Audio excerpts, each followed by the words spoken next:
Hello dear students, आप सभी का स्वागत है। स्टूडेंट्स, आप लोगों के एग्जाम को देखते हुए मैं लाया हूं आपके लिए BCOS 183 का मोस्ट इंपोर्टेंट क्वेश्चन आंसर, जिसका टाइटल है students computer application in business. तो बिजनेस में, व्यापार में कंप्यूटर के अनुप्रयोग उपयोग। तो देखिए, आप लोगों को पता होगा ना कि आजकल देखते हो लगभग हर जगह डॉक्टर के दुकान जाओ, डॉक्टर के दुकान के में आपको शॉपिंग है ना, मेडिकल में आपको कंप्यूटर मिलेंगे, हॉस्पिटल में कंप्यूटर मिलेंगे, आपको स्कूल में कंप्यूटर मिलेंगे, ऑफिस में कंप्यूटर मिलेंगे। ठीक है, बड़े बड़े दुकान होते हैं बिजनेस कपड़े के, हैं, किराना के। तो लगभग एटलीस्ट सभी दुकान में आपको अभी देखने को मिल रहे होंगे कंप्यूटर। तो इसका उपयोग कैसे कैसे होता है वो, और ये जो है कि इम्पोर्टेंट इसलिए है क्योंकि इसमें जो है ना, मैंने 2 साल के कंप्लीट जितने भी क्वेश्चन आंसर है 2 साल में जो पूछे गए हैं पीवाईक्यू में, तो 2 इयर्स पीवाईक्यू के अकॉर्डिंग मैंने 2 साल के पीवाईक्यू को लिया है, इसको सॉल्व किया यहाँ पे, जो आपके एग्जाम के लिए बहुत इंपॉर्टेंट होंगे। जून एग्जाम 2026, दिसंबर एग्जाम 2026 के लिए बहुत इंपॉर्टेंट होंगे। आप चैनल में नहीं हो, चैनल को सब्सक्राइब जरूर कीजिए, और कोई भी डाउट हो इंस्टाग्राम में मैसेज कीजिए स्टूडेंट्स।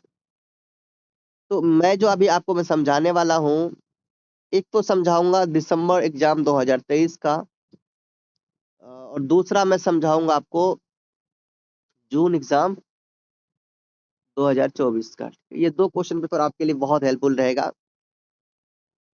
आपका देखिए एग्जाम 3 घंटा का होता है, इसमें 100 मार्क्स आपको मिलते हैं। 5 प्रश्न के आपको कोई भी जवाब देने होते हैं। तो देखिए यहाँ पे आपका क्वेश्चन यहाँ से स्टार्ट है। फर्स्ट क्वेश्चन है, discuss the generation wise evolution of computers, also differentiate between the following.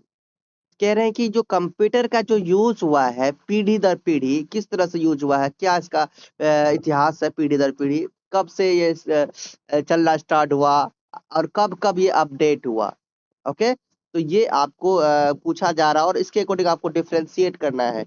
आपको यहाँ पर दिया गया है, देखो क्या है, system software and application software, इसके बीच आपको डिफरेंस बताना है। डिजिटल कंप्यूटर, हाइब्रिड कंप्यूटर, ये सब कई बार रिपीट होता है, इसीलिए मैंने इसको लिया है।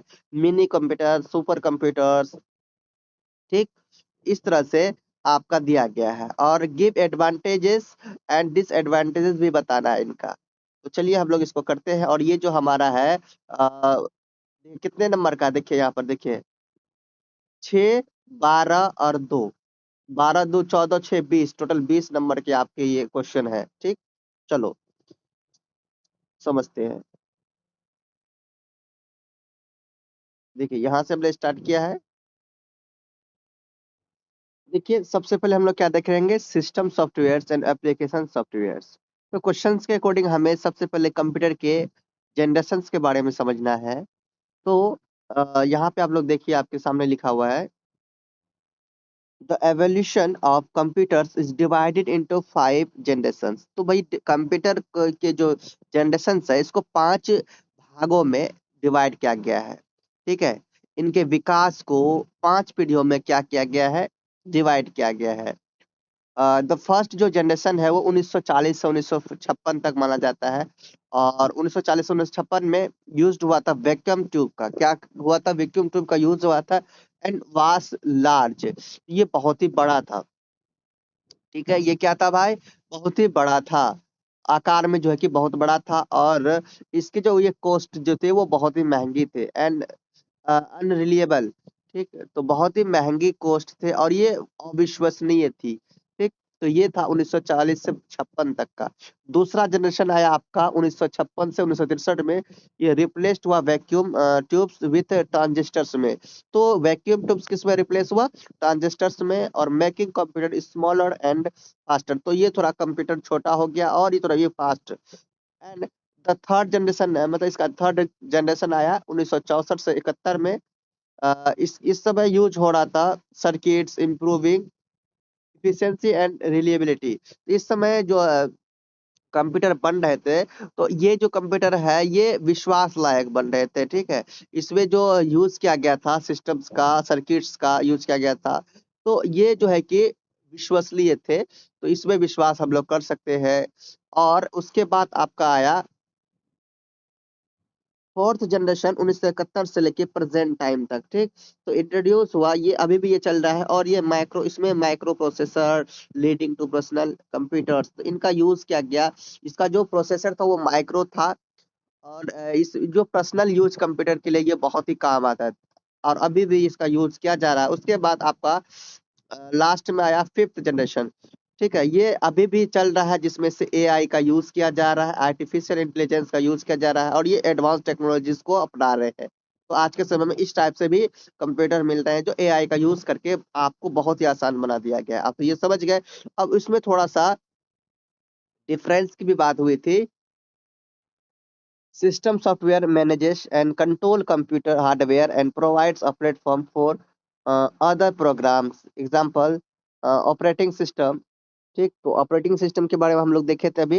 Application software is design perform specific user oriented task such as word processing, calculation और ब्राउजिंग, समझे। तो यहाँ पे आपको जो बोला गया था सिस्टम ऑपरेटर सॉफ्टवेयर और ये एप्लीकेशन के बारे में, यहाँ पर क्वेश्चन में यहाँ देखे ना, है कि नहीं। क्या है, सिस्टम सॉफ्टवेयर और एप्लीकेशन सॉफ्टवेयर के बारे में। तो यहाँ पर आप लोग देखिए, यहाँ पर क्या है कि जो सिस्टम सॉफ्टवेयर कंप्यूटर है इसका हार्डवेयर है ना, ये जो कंप्यूटर है ये हार्डवेयर का प्रबंधन और नियंत्रण करता है, ठीक है। तो ये सिस्टम सॉफ्टवेयर मैनेजर, सब सिस्टम सॉफ्टवेयर क्या करता है, ये हार्डवेयर का क्या करता है भाई, मैनेज करता है हार्डवेयर को, ठीक है। और अन्य प्रोग्राम जैसे कि ऑपरेटिंग सिस्टम के लिए ये एक प्लेटफॉर्म प्रदान करता है, कौन, सॉफ्टवेयर, सिस्टम सॉफ्टवेयर। उसके बाद एप्लीकेशन सॉफ्टवेयर जो है कि ये वर्ड प्रोसेसिंग के लिए, ये किसके लिए भाई, वर्ड प्रोसेसिंग के लिए, कैलकुलेशन के लिए, ब्राउजिंग के लिए, ठीक है। ऐसे विशिष्ट उपयोगकर्ता के लिए भाई, उपयोग कार्यों के लिए डिजाइन किया गया होता है, ठीक है। इसके लिए डिजाइन किया जाता है, ठीक। तो ये हो गया आपका। अगला है आपके सामने digital computer and hybrid computer, इसको भी समझेंगे क्या होता है। A digital computer processes data in discrete form using binary numbers 0 to 1। तो ये जो डिजिटल कंप्यूटर है ये 0 से 1 का उपयोग करता है, बाइनरी संख्याओं का। इसके अंतर्गत डाटा को संशोधित करता है ना। It performs local and arithmetic operations with high accuracy and is widely used in offices, education and business। और एग्जांपल जैसे कि लैपटॉप और डेस्कटॉप ये डिजिटल कंप्यूटर के रूप में काम करता है, ठीक। तो ये मान लो क्या कि ये जो अर्थमेटिक ऑपरेशंस होते हैं इनका संक्रियाएं करते हैं। अर्थमेटिक क्या है समझे, अर्थमेटिक ऑपरेशंस यानी कि अंकगणित संक्रियाएं ये करता है, और कार्यालय जैसे ऑफिस में, व्यवसाय में, यानी बिजनेस के रूप में या कई बार हमें बहुत हेल्प करती है, ठीक है। जैसे लैपटॉप और डेस्कटॉप का यूज। तो ये हो गया डिजिटल कंप्यूटर, ठीक। हाइब्रिड कंप्यूटर को देखिए, समझिए। A hybrid computer combines features of both analog and digital computers। तो जो हाइब्रिड जो कंप्यूटर होता है ये एनालॉग एंड डिजिटल कंप्यूटर दोनों को क्या करता है, जोड़ता है, इसकी विशेषता को जोड़ता है। और it processes both continuous and discrete data offering speed as well as accuracy, है ना। तो ये क्या करते हैं, ये कंटिन्यूस तरीके से और कंटिन्यूस और समझो डिस्क्रीट डाटा, तो ये अपने तरीके से ये क्या करते हैं, संसाधित करते हैं इसे, प्रोसेसिंग करते हैं इसका, और जिससे जो है कि स्पीड, है ना, गति और स्पीड और एक्यूरेसी दोनों उनको मिलता है, okay. Hybrid computers are mainly used in specialized fields such as medical monitoring system, scientific research and industrial process. तो हाइब्रिड जो कंप्यूटर होता है स्टूडेंट्स, इसका उपयोग जो बड़े बड़े कामों के लिए किया जाता है, जैसे वैज्ञानिक अनुसंधान के लिए किया जाता है, ठीक है, औद्योगिक प्रक्रियाओं के लिए किया जाता है, और हॉस्पिटल या फिर क्या कहते हैं मेडिकल में भी इसका उपयोग होता है, ठीक है। तो ये बड़े बड़े कामों के लिए इसका उपयोग होता है हाइब्रिड कंप्यूटर का। अगला है आपका C number, mini computer and super computer. इसके बारे में आपको 5 एडवांटेज और डिसएडवांटेज बताना है कंप्यूटर के। देखिए, mini computer versus super computer. Mini computer are medium-sized system with moderate processing power used by small organization for tasks like database management and multi user operation. तो जो मिनी कंप्यूटर होता है उसका use छोटे छोटे कामों के लिए किया जाता है, समझ में आ गया। छोटे छोटे डाटा के लिए डाटाबेस पर इसका यूज होता है। मल्टी यूजर ऑपरेशन है ये, तो मतलब ये कोई खास चीजों के लिए यूज नहीं होता है, ये छोटे बटे जो काम होते हैं ना उनके लिए हम लोग मिनी कंप्यूटर का यूज करते हैं, छोटे छोटे दुकानों में इनका यूज होता है। ठीक, तो इसका इसका जो प्रोसेसिंग क्षमता होता है वो सामान्य होता है। ठीक है, तो ये सब बात है। देखिए स्टूडेंट्स, ये जो पीडीएफ है ये व्हाट्सएप से जरूर आप लोग परचेज कीजिए, बहुत अच्छा होगा। एग्जाम देने से पहले आपको देख कर जाना है, व्हाट्सएप से इस पीडीएफ को परचेज कर लीजिए। एंड बाकी हम तो यहाँ पर समझा ही रहे क्वेश्चंस को। They are less expensive and support several users at time.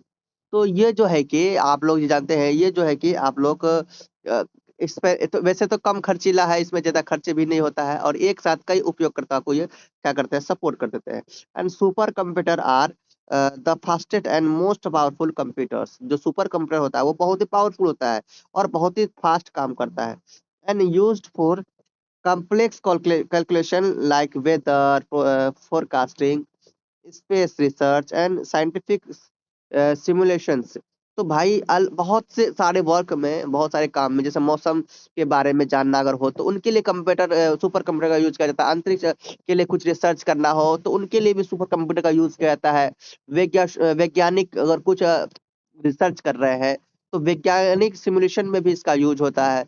इनके गणना के लिए यूज होता है। ठीक, तो ये जो है कि they are very extremely costly. ये जो होता है सुपर कंप्यूटर बहुत ही महंगा होता है। ठीक, बहुत ही क्या होता है भाई, महंगा होता है। And require large infrastructure. ठीक है, तो ये जो है कि बहुत महंगे होते हैं और इनके लिए विशाल, खास करके बड़े बुनियादी स्ट्रक्चर्स की आवश्यकता होती है। ठीक, तो अब इसके एडवांटेज और कंप्यूटर्स क्या देखेंगे, इसके एडवांटेज देखेंगे कंप्यूटर के। तो देखिए मिनी कंप्यूटर और क्या कहते हैं,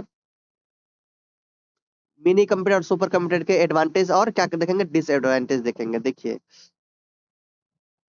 एडवांटेज ऑफ कंप्यूटर में, computers provide high speed, accuracy, large storage capacity and automation.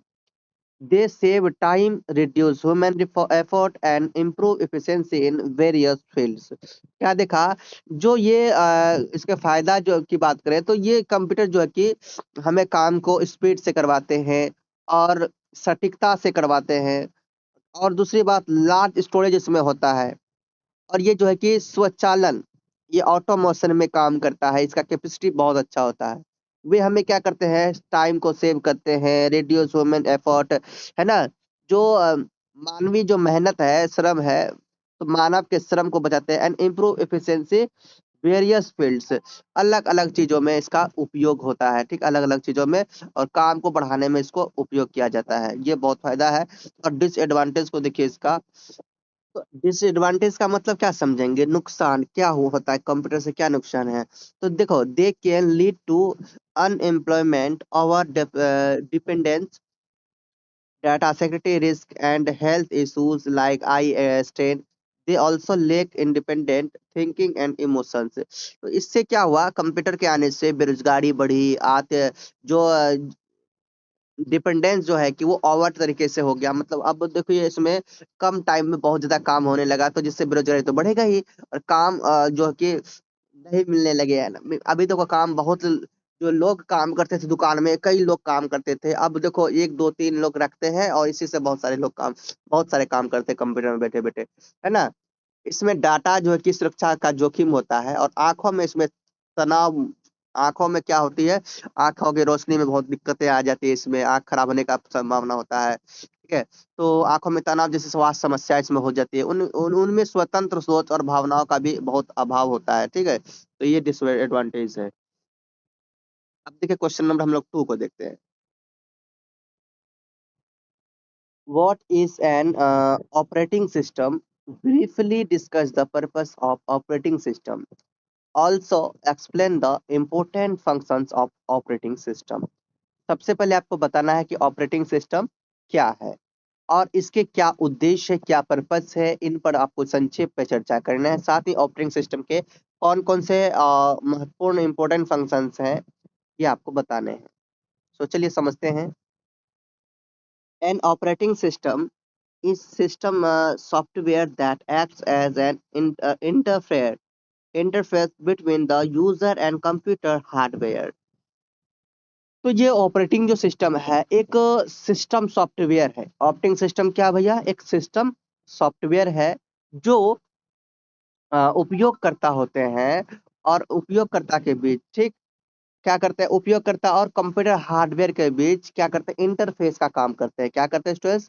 Interface का काम करते हैं यूजर एंड कंप्यूटर हार्डवेयर के बीच। And it manages all hardware software. ये क्या क्या मैनेज करते हैं? ऑल हार्डवेयर सॉफ्टवेयर रिसोर्स, जितने भी हार्डवेयर एंड सॉफ्टवेयर रिसोर्स को इनको मैनेज करते हैं। Enable users to run application smoothly. जो यूजर्स होते हैं उनके लिए ये एप्लीकेशंस अच्छे से चलते हैं, रन करते हैं। एग्जाम्पल इंक्लूड, मान लो, विंडोज, लिनक्स एंड मैकओएस। तो मैकओएस, तो ये सब जो है कि सॉफ्टवेयर है आपका विंडोज, लिनक्स एंड मैकओएस। तो ये आपका क्या है? एक प्रकार का एक सक्षम में सुचारू रूप से चलने वाले सॉफ्टवेयर है। And the main purpose of an operating system is to provide a convenient environment for users to execute programs efficiently। तो ये जो है कि ऑपरेटिंग सिस्टम का जो उद्देश्य की बात करूं भैया, ये यूजर्स को क्या करते हैं? यूजर्स के जो प्रोग्राम होते हैं इनके प्रोग्रामों को कुशलता पूर्वक, समझ में आ गया, कुशलता पूर्वक चलाने के लिए एक, समझ लो, सुविधा क्या है? एफिशिएंसी। ये सुविधाजनक वातावरण क्या करते हैं? प्रदान करते हैं। कन्वीनियंट एनवायरनमेंट क्या करते हैं भैया? प्रदान करते हैं। And it controls the working of hardware devices, ensures proper utilization of resources, and makes interactions between user and machine easier। तो यह जो कि जो हार्डवेयर जो टूल्स होते हैं, हार्डवेयर उपकरण जो होते हैं, इनके कामकाज को नियंत्रित करता है और संसाधनों को उचित उपयोग का, है ना, संसाधन के जो रिसोर्सेज जो है इनके, समझ लो, उचित उपयोग के लिए, ठीक है, तो सुनिश्चित करता है। और जो जो यूजर्स होते हैं और ये मशीन जो होते हैं ये अंतःक्रिया को सरल बनाते हैं, ठीक है। तो इस तरह से आप लोग ये देख सकते हैं। आगे, the operating system performs several important functions। It manages process by scheduling and executing tasks efficiently and process management. It is handles memory allocation and delocation, memory management, है ना। तो it controls input and output devices such as keyboard, printer and monitors। Device क्या है ये?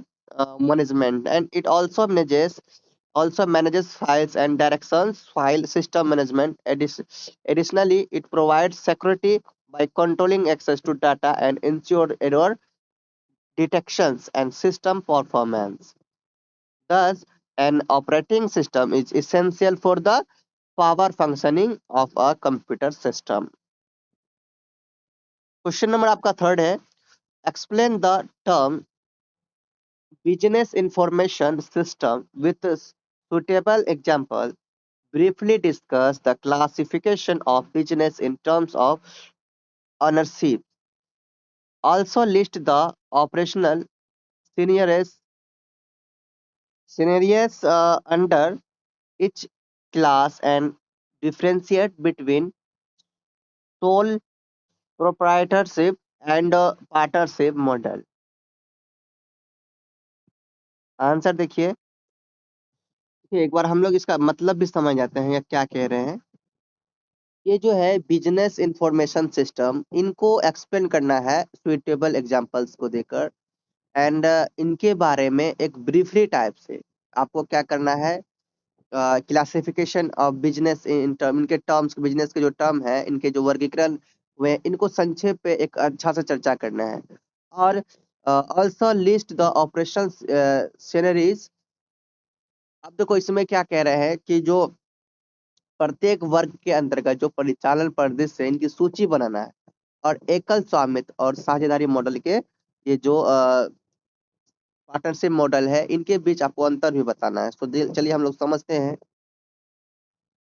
A business information system is an organized combination of people, technology, procedures, and data that collects, processes, and provides information to support business decision making and operations.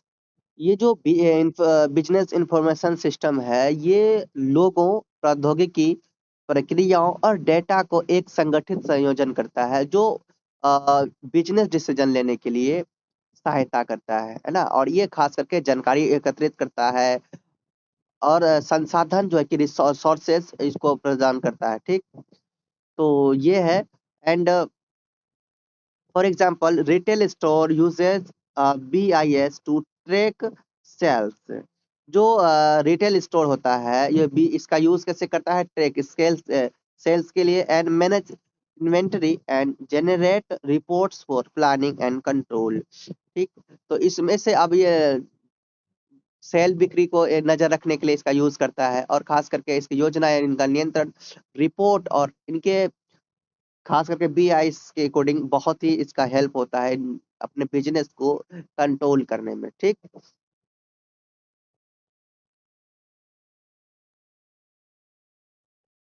business can be classified on the basis of ownership into sole proprietorship, partnership, and company. A sole proprietorship is owned and managed by one person. ठीक, and a partnership is responsibility. A partnership is owned by two or more persons who share profits and responsibilities. तो देखिए proprietorship में वो अकेले खुद का मालिक होता है। ठीक, और उसके अंदर लोग काम करते हैं।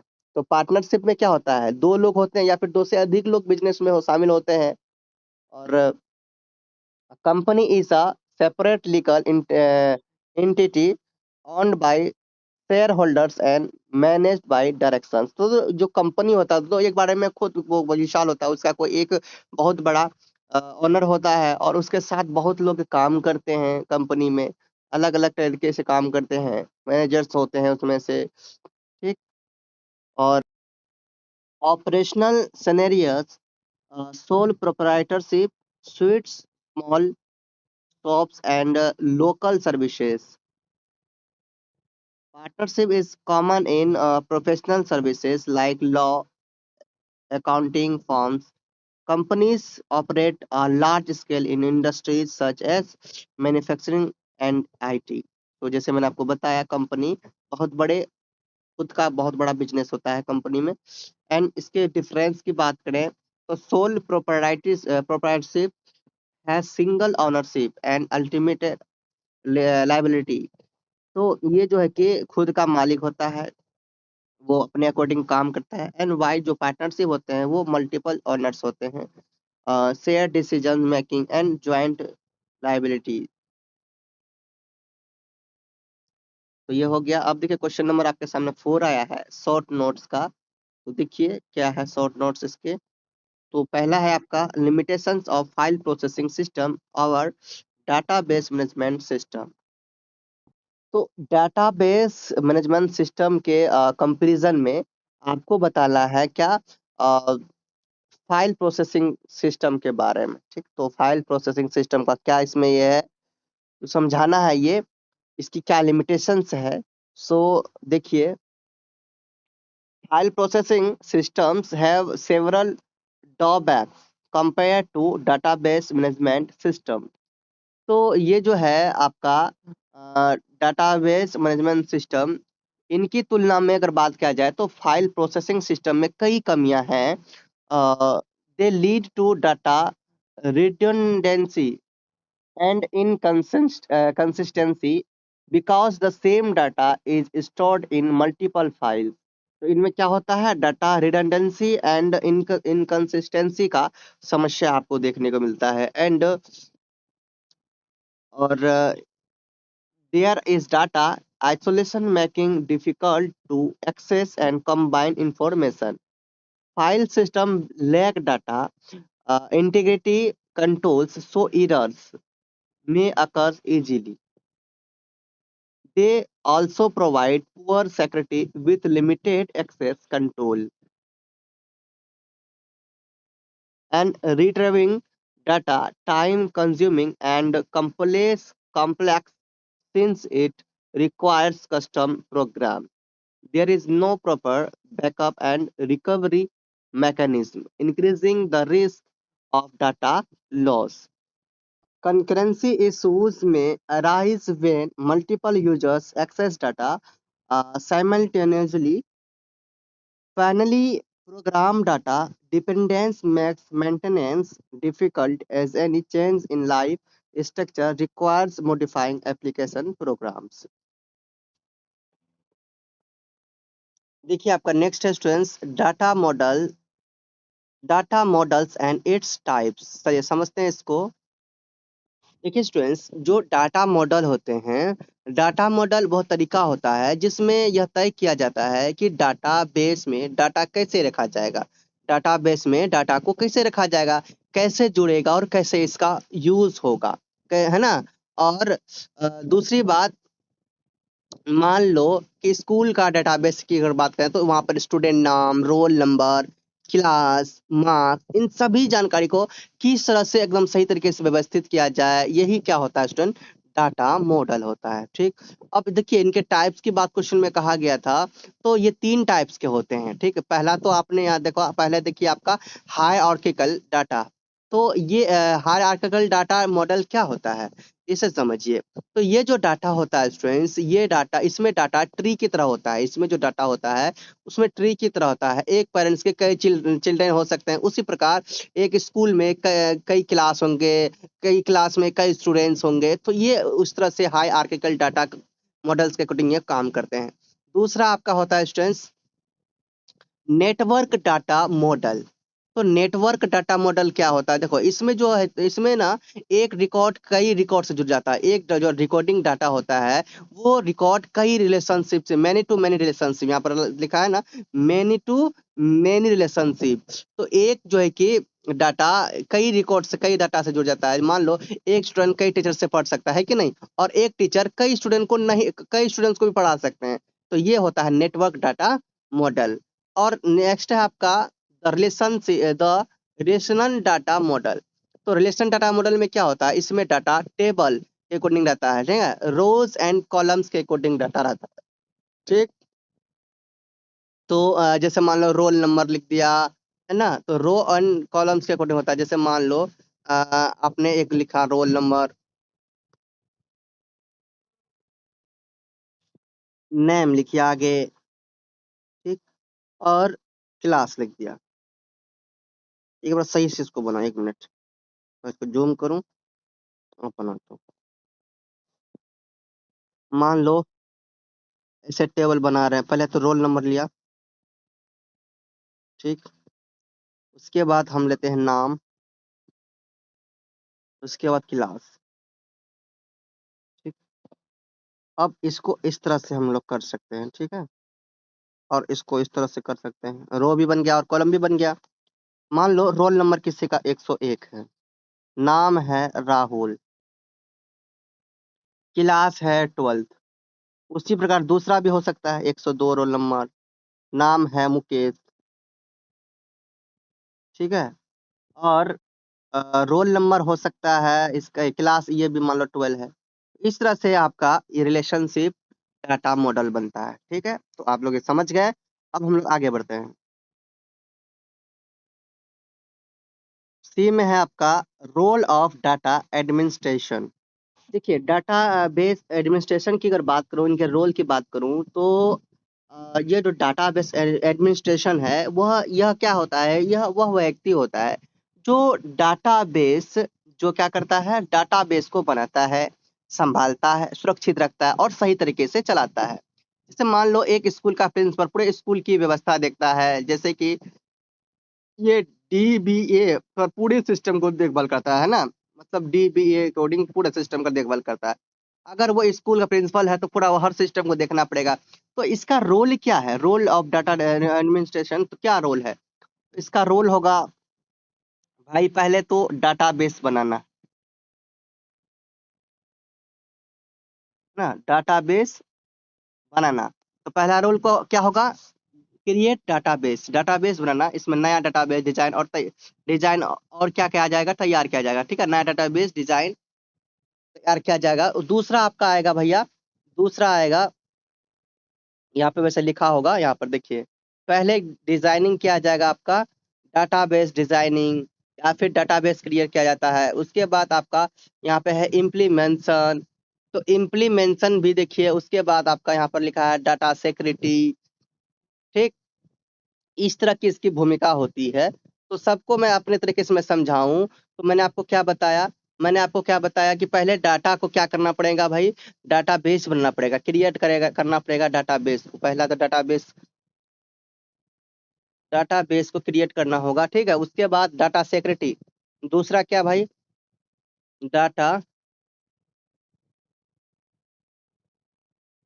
ठीक है, डाटा सिक्योरिटी बनानी होंगी। यह इसमें यह करता है, इसमें क्या किया, यह तय किया जाता है कि कौन डेटा देख सकता है और कौन उसमें बदलाव कर सकता है। फिर तीसरा इसमें आप ले सकते हैं, तीसरा, तीसरा बैकअप, नाम सुने होंगे ना, backup and recovery.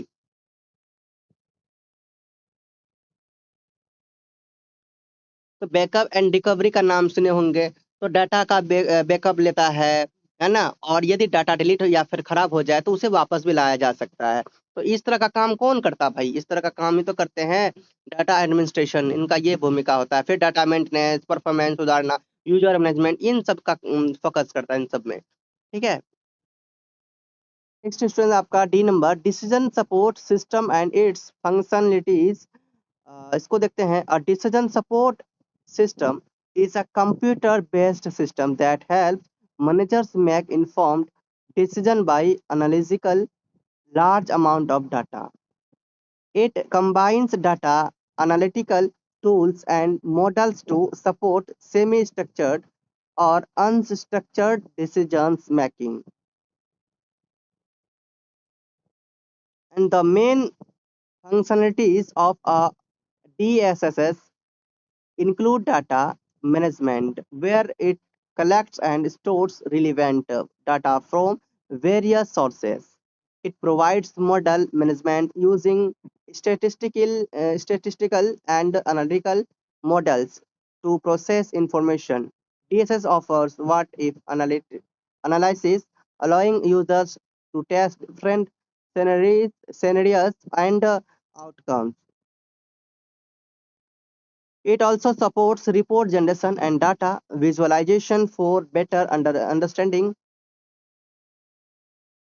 Additionally, it helps in forecasting and planning, enabling organization to make effective and timely decision. Overall, DSSS improve decision quality and efficiency.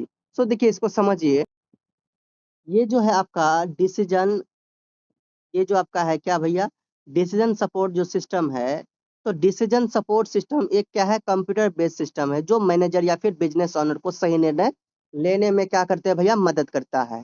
ठीक है, तो ये समझ में आ गया, ये है। और इनके जो फंक्शनलिटीज की बात करेंगे, कार्य की बात करें, तो ये डिसीजन मेकिंग है ना, डिसीजन मेकिंग का कार्य करते हैं, data analysis, report generation, problem solving, forecasting. ठीक है, व्हाट इट एनालिसिस, इस तरह का कार्य क्या करते हैं, डिसीजन सपोर्ट सिस्टम के अकॉर्डिंग ये कार्य होता है। समझ गए, तो आपने क्या समझा, डिसीजन सपोर्ट सिस्टम एक कंप्यूटर आधारित प्रणाली है जो मैनेजर्स को सही निर्णय लेने में सहायता करती है, और यह डाटा का एनालिसिस करके रिपोर्ट तैयार करती है, समस्या का समाधान सुझाती है, भविष्य का अनुमान लगाती है। तो यह विभिन्न विकल्पों का विश्लेषण करके बेहतर निर्णय लेने में सहायता प्रदान करती है। तो यह हो गया डी नंबर। अब ई नंबर में देखते हैं हम लोग, data abstraction and data independence क्या है, इसे भी समझिए। तो देखिए, डाटा एब्स्ट्रैक्शन की अगर बात करें स्टूडेंट्स, तो डाटा एब्स्ट्रैक्शन का मतलब है यूजर को केवल जरूरी जानकारी दिखाना और बाकी जो भी कम्प्लेक्स है जानकारी है इसे छुपा देना। तो ये है आपका डाटा एब्स्ट्रैक्शन। जैसे कि एटीएम से पैसे निकालते समय आप सिर्फ स्क्रीन और बटन दिखाई देते हैं आपको, है ना, तो अंदर बैंक का पूरा सिस्टम कैसे काम करता है ये आपको नहीं दिखता है कि नहीं। तो ये है, तो ये इसके अगर मान लो ये 3 लेवल्स के अकॉर्डिंग काम करते हैं, एक फिजिकल लेवल है ना, data abstraction physical level, logical level और व्यू लेवल। ठीक है, तो फिजिकल लेवल में डाटा कंप्यूटर में क्या होता है, स्टोर होता है। लॉजिकल लेवल में क्या होता है स्टूडेंट्स, ये डेटाबेस में कौन कौन सा डाटा और उनका आपस में क्या संबंध है ये आपका देखा जाता है। और व्यू लेवल में क्या होता है, ये अलग अलग यूजर को केवल जानकारी दिखाती है जिसकी उन्हें जरूरत है। ये समझ गए। एंड इंडिपेंडेंस की अगर बात करें स्टूडेंट्स, तो डाटा इंडिपेंडेंस क्या, तो डाटा इंडिपेंडेंस का मतलब ये है कि डाटाबेस में जो बदलाव करने की एप्लीकेशंस हैं, डाटाबेस में जो बदलाव करने की जो एप्लीकेशंस हैं स्टूडेंट, तो ये एप्लीकेशन पर कम या फिर कोई असर ना पड़े इस पर फोकस करते हैं। अगर स्कूल के डेटा बॉक्स में मान लो नया कॉलम मोबाइल नंबर जोड़ दिया जाए तो पुराना जो रिजल्ट है वो देखने वाला सॉफ्टवेयर फिर भी काम करता ही रहेगा। तो यही डाटा इंडिपेंडेंस है, समझ गया। तो इस तरह से आपने ये दोनों समझा, डाटा एब्स्ट्रैक्शन और डाटा इंडिपेंडेंस। क्वेश्चन नंबर आपके सामने 5 आया। Compare data protection directive and general data protection regulation on the grounds of various policy issues. List and discuss the steps of securing the business data in current digital age. तो यहाँ पे आपने क्या समझा कि आपको जो डाटा प्रोटेक्शन डायरेक्टिव्स है, तो ये इनके जो है कि इनके विभिन्न जो नीतिगत है मुद्दे हैं, तो ये इनके नीतिगत मुद्दे को आपको बताना है, इनके क्या वेरियस पॉलिसी हैं, इश्यूज है, इनके पॉलिसी और इश्यूज को बताना है और इनका क्या करना है, इनका जनरल डाटा प्रोटेक्शन के अकॉर्डिंग आपको इनका तुलना करना है। और प्रेजेंट टाइम की अगर बात करें तो करेंट डिजिटल एज, तो करेंट डिजिटल एज के अकॉर्डिंग अगर बात करें स्टूडेंट्स, तो ये इसके व्यवसाय जो डाटा है, बिजनेस जो डाटा है, इनको सुरक्षित करने के लिए आवश्यक जो कदम होते हैं, स्टेप जो होते हैं, इनकी सूची बनाना है और उनको उन पर क्या करना है, डिस्कस करना है। ठीक है, तो ये कह रहे हैं। देखिए स्टूडेंट्स, इसे हम अपने तरीके से ही समझा देते हैं आपको। देखिए, ये जो आपका डीपीडी है, क्या डीपीडी डाटा प्रोटेक्शन डायरेक्टिव्स जो है, ये क्या है इसको समझिए। ये जो है कि स्टूडेंट्स आपका एक नियम था, क्या था, एक नियम था। डीपीडी क्या था भैया, एक नियम था जो 1995 में आया था। कब आया था ये, 1995 में ये नियम आया। तो जिसका कहना था कि हर देश अपने हिसाब से डेटा सुरक्षा का कानून बना सकता है। समझा क्या, जो भी देश के अगर अकॉर्डिंग, भारत के अगर मान लो, भारत के अकॉर्डिंग बात करें तो भारत में हर राज्य जो है कि क्या कर सकता है, डेटा का सुरक्षा कानून बना सकता है। समझा क्या। और यूयू ईयू जो है, यूरोपियन यूरोपियन यूनियन जो है, जैसे इसमें यूरोपियन यूनियन में कौन कौन आ जाते हैं, जैसे मान लो कि France, Germany, Italy, Spain, Netherlands, Belgium, ये सब आ जाते हैं ईयू में। तो ये इनके भी क्या है कि इनके इनके अकॉर्डिंग भी कहना किया है कि जब आया था तो इनके अलग अलग नियम हो सकते थे। ठीक, तो इनके भी अलग अलग नियम थे। तो भारत में भी अलग अलग राज्य के डाटा सुरक्षा का अलग अलग नियम हो सकता है। इससे लोगों को क्या होगा, इससे लोगों को थोड़ी परेशानी होगी, क्या होगी, थोड़ी सी परेशानी होगी, लेकिन परेशानी के साथ साथ हर देश के नियम अलग अलग तो होना ही चाहिए, है कि नहीं। तो ये है, ये आपने समझा। अब इसमें जो है कि आपका है जनरल डाटा प्रोटेक्शन रेगुलेशन, तो ये आपका कब आया, ये नियम आया था 2018 में। ये नियम कब आया था, 2018 में। ठीक है, तो इसका ये कहना था कि अब जितने भी अब सभी ईयू, ठीक है, सभी यूरोपियन यूनियन, ठीक है, अब सभी यूरोपियन यूनियन देशों में डेटा सुरक्षा के लिए एक ही नियम होगा भाई, चाहे वो जर्मनी में हो, फ्रांस में हो या फिर इटली में हो, कहीं भी हो। तो ये इसके जीडीपीआर के अकॉर्डिंग कह रहे हैं कि सबका एक ही नियम होगा। अगर कंपनी नियम नहीं मानेगी, नियम के अनुसार नहीं चलेगा, तो उसे जुर्माना देना पड़ेगा, बहुत ही भारी। क्या देना पड़ेगा भाई, जुर्माना देना पड़ेगा, बहुत ही भारी जुर्माना।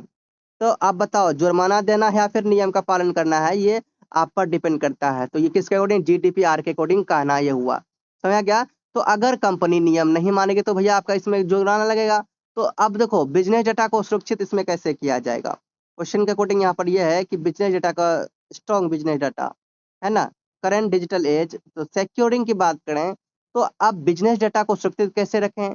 तो अगर तुम्हारी मान लो कंपनी, आप अपने कंपनी खोला, तो कंपनी तो क्या करोगे, कंपनी में अगर सही पासवर्ड नहीं लगाओगे तो बहुत लोग ऐसे हैं जो सही हैक करके यूज कर सकते हैं कि नहीं।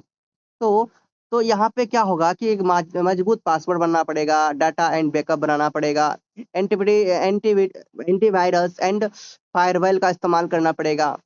ठीक है। तो एक केवल भरोसेमंद अथॉरिटीज लोगों को डाटा नहीं देंगे, ठीक है। सो इसमें जो है क्या होगा, जो भरोसेमंद अथॉरिटीज होंगे लोगों को वही डाटा देखने देंगे। ठीक है। समय समय पर सॉफ्टवेयर अपडेट करना होगा, कर्मचारियों को साइबर सिक्योरिटी की ट्रेनिंग देनी होगी, इस तरह से काम करना होगा, है ना। तब जाके भाई डीपीडी और जीडीपीआर में जो अंतर हुआ, मतलब ये आपने क्या समझा कि जो जीडीपी क्या था भाई, जीडीपी एक पुराना कानून था जिसमें हर देश अपने अनुसार नियम बना सकता था। लेकिन जब जीडीपीआर आया तो ये 2018 के अकॉर्डिंग है ना, तो ईयू के जितने भी देश थे सबको भाई एक नियम लागू करना पड़ा। ठीक है, एक ही नियम के अकॉर्डिंग चलना पड़ा, अगर जो नियम से नहीं चले उन पर भारी जुर्माना लगेगा। तो ये आपका यहाँ पर आदेश जारी हुआ। क्वेश्चन नंबर 5 का यहाँ पर क्लियर होता है, आप वीडियो को रोक कर समझ सकते हैं। ठीक है। और बिजनेस डाटा के सिक्योरिटी के लिए भी, सिक्योर बिजनेस डाटा के लिए भी मैंने आपको बता दिया। क्वेश्चन नंबर आप 6 देखिए। What is capital budgeting, budgeting पूंजी क्या है भाई। Discuss the syntax of MS Excel and role of IRR method and NPV method to compare the projects with different cost and cash inflow, support your discussion with suitable example. क्या तो क्या कह रहा है क्वेश्चन की जो पूंजी budgeting है ये क्या है, कैपिटल बजटिंग क्या है, और एमएस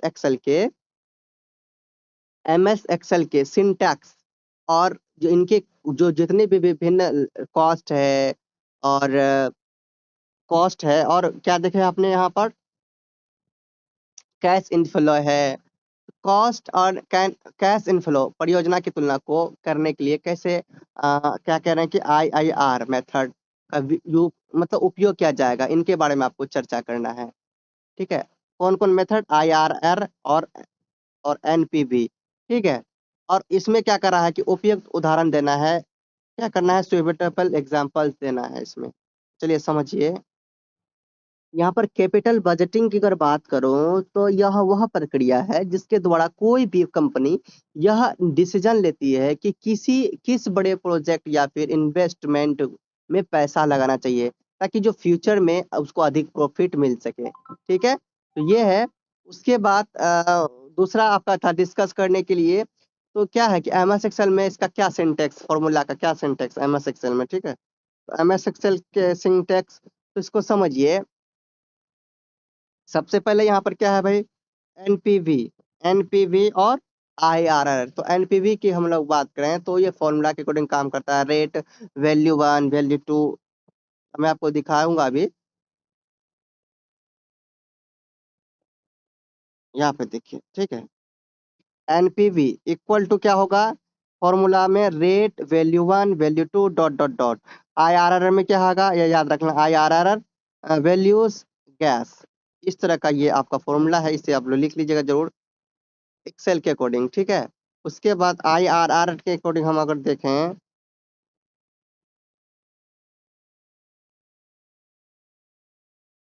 सॉरी आईआरआर मैंने दोनों बता दिया, दोनों का फॉर्मूला यहाँ पर बता दिया। ठीक है। तो अब हम लोग देखेंगे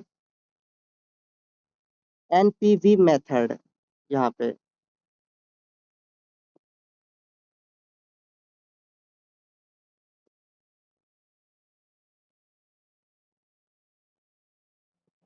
एनपीवी का अगर फुल फॉर्म की बात करूं पहले मैं, तो क्या होता है भाई, net present value, net present value. ठीक है। जिसमें आपका एनपीवी ग्रेटर देन होंगे किससे, जीरो से, और ये प्रोजेक्ट को स्वीकार करेंगे। फिर एनपीवी, जब एनपीवी लेस देन होंगे जीरो से, तो प्रोजेक्ट क्या होगा, अस्वीकार हो जाएगा। ठीक है। प्रोजेक्ट क्या होगा, अस्वीकार होगा। फिर उसके बाद जब एनपीवी क्या हो जाएगा, इक्वल होगा जीरो के, तो दोनों विकल्प इसमें समान माने जाएंगे। इस तरह से आप कुछ एग्जाम्पल है, एग्जाम्पल को भी आप लोग देखिए। ठीक है, तो इसमें IRR का मेथड क्या बताता है, इसमें आपको ये भी बताना था। IRR, तो IRR का क्या फुल फॉर्म होता है, ये समझिए। IRR का जो फुल फॉर्म होता है वो होता है इंटरनल इंटर इंटरनल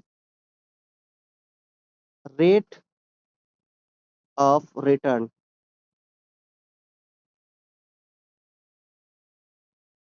तो इसका क्या है, तो भाई IRR की अगर बात करें तो यह वह ब्याज दर है जिस पर एनपीवी क्या होता है, जीरो होता है। यह क्या है, एनपीवी जिस पर जीरो होता है वो ब्याज दर है। तो ये दोनों हम लोग समझ चुके हैं। कुछ एग्जाम्पल्स भी आप लोगों को यहाँ पर दिया हुआ है, तो ये आप दोनों के दोनों समझ सकते हैं। क्वेश्चन नंबर आपका 7 देखिए। यह है छोटा छोटा छोटे टाइप्स का है, business presentation and its types. तो यहाँ पर आप लोग देखिएगा तो छोटा छोटा है, ये समझ में आ ही जाएगा। A business presentation is a formal way of communicating ideas, information, or plans to an audience in an organization. It is used to inform, persuade, persuade or explain business related topics using tools like slides, charts, and visual. Effective presentations help in decision making and improving understanding. So, therefore, there are several types of business presentation and informative presentation, share facts or data, or a persuasive presentation aims to convince the audience. A sales presentation promotes products or services, and a training presentation is used to educate employees. Lastly, a decision making presentation helps managers analyze options and choose the best course of action. Next है आपका logical functions in Excel. तो Excel में logical function क्या है, logical function in Microsoft Excel are used to perform decision based calculations by evaluating conditions and returning result as true or false. They help in analyzing data and automating tasks. And the most common logical function is if, written as if conditions value of true or false, true and value it false, which check conditions and give results accordingly. Other important functions include and returns true if all conditions are true, or returns true of any conditions is true, and not reserve the results. The functions are widely used in business for decision making, data validation, and creating conditional formulas efficiently. और आपका C number में है mail merge and its components. Mail merge is a feature of MS Word used to create multiple personalized documents from a single template and a data list. It helps in sending bulk letters, emails, labels, and certificates effectively. So its main components are the main document, which contains the fixed text and layout, the data source, which store variable information like means, address, and other details of recipients, and merge fields, which are placeholders interested in the main document to bring data from the data sources. After merging, the final output is called the merge document. Mail merge save time, improve accuracy, and allows easy presentation, personalization of mass communication in office and institutions. अब captcha code को समझिए भाई, captcha code क्या है? Captcha code का full form है completely automated public Turing test to tell computers and human apart. देखो captcha code में क्या होता है, जब कोई फॉर्म हम भरते हैं इंटरनेट में, तो कैप्चा कोड ये चेक करने के लिए चेक करवाता है कि जो कैप्चा कोड फिल कर रहे हैं, जो यूज कर रहे हैं वेबसाइट का, तो वो कोई रोबोट तो नहीं कर रहे हैं, रोबोट कर रहे हैं या फिर इंसान कर रहे हैं। ये पता करने के लिए कैप्चा का कोड का यूज किया जाता है, ठीक है। Is a security system used websites distinguish between human users and automatical bots, ठीक। It helps protect online platform from spam, fake registrations and malicious activities। देखो इसमें देखो कितना ये है, अगर मान लो फेक रहेगा तो यह पता भी चल जाएगा भाई कि ये कोई स्पैम तो नहीं है ना, स्पैम रहेंगे तो गलत गलत एड्रेस, गलत गलत जो सो चीज सेव करके वो करेंगे, इससे ये पता चल जाएगा कि पर्सन सही है गलत है। तो captcha code are usually appear as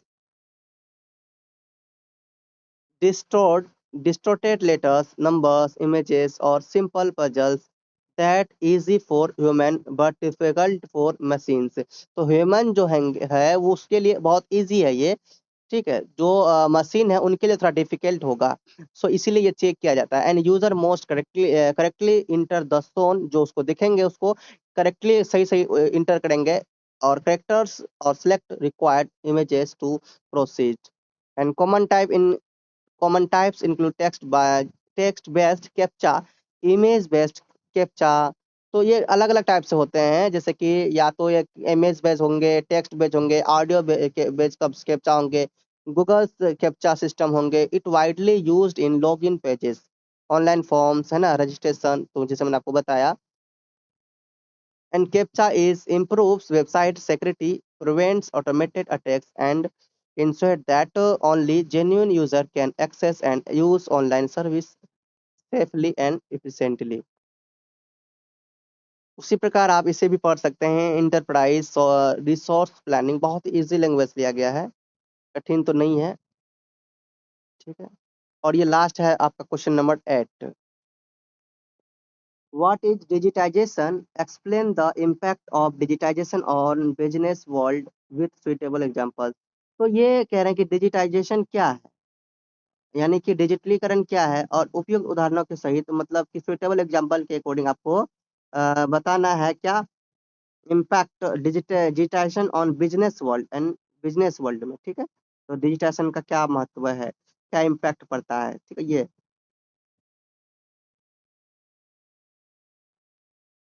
digitization is the process of converting information, documents, and business activities and into digital format that can be processed, stored, and accessed using computers and electronic systems।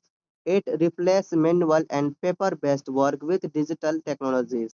तो ये digitisation जो है कि यह वह प्रक्रिया है जिसके द्वारा सूचनाओं को, डॉक्यूमेंट्स और जो बिजनेस एक्टिविटीज है, इनको डिजिटल प्रारूप के अकॉर्डिंग क्या किया जाता है, रिप्लेस किया जाता है, जिसे कंप्यूटर और इलेक्ट्रॉनिक प्रणालियों का उपयोग करके इसे संसाधित और संग्रहित कर, और खास करके यह उपयोग किया जा सकता है।